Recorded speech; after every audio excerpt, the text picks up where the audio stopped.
Assalamualaikum warahmatullahi wabarakatuh.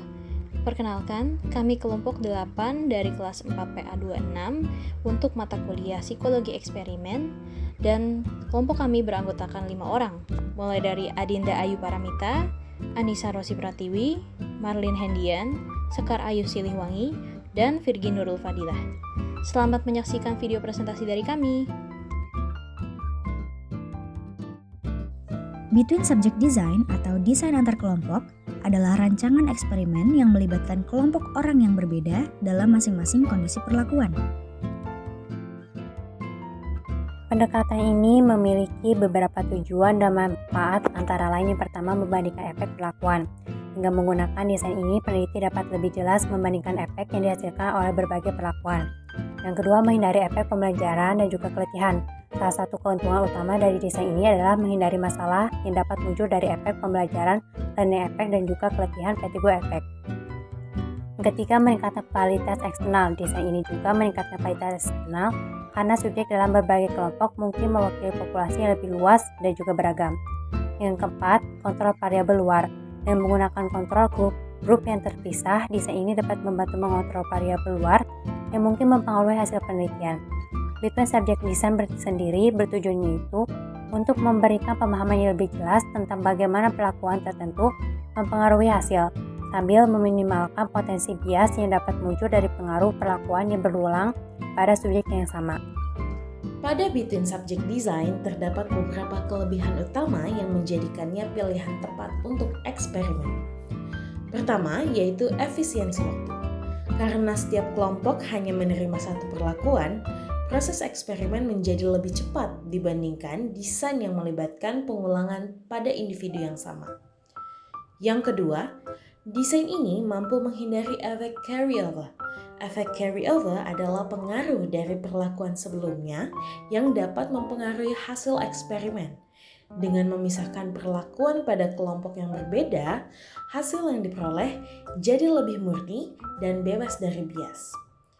Yang ketiga, desain ini juga mengurangi resiko kelelahan pada partisipan. Karena setiap individu hanya mengikuti satu kondisi, mereka tidak terbebani oleh proses eksperimen yang panjang dan melelahkan. Kelebihan-kelebihan ini membuat Between Subject Design sangat efektif, terutama dalam eksperimen yang membutuhkan data yang valid dan akurat tanpa perlu mempengaruhi kenyamanan partisipan. Between Subject Design memiliki beberapa kekurangan yang perlu diperhatikan.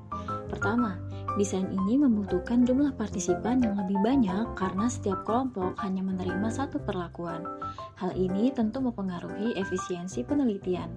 Kedua, biaya yang diperlukan juga lebih besar, baik untuk rekrutmen partisipan maupun pelaksanaan eksperimen. Ketiga, validitas hasil penelitian dapat terancam karena adanya perbedaan karakteristik individu dalam setiap kelompok, seperti usia, pengalaman, atau faktor lainnya.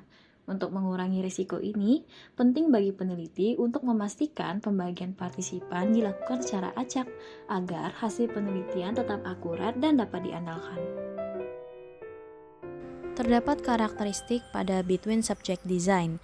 Yang pertama, setiap kelompok hanya diberi satu perlakuan atau satu kondisi, yang berarti misalnya kelompok eksperimen mendapatkan treatment atau perlakuan A, lalu pada kelompok kontrol diberikan perlakuan B, yang berarti kedua kelompok diberi perlakuan yang berbeda.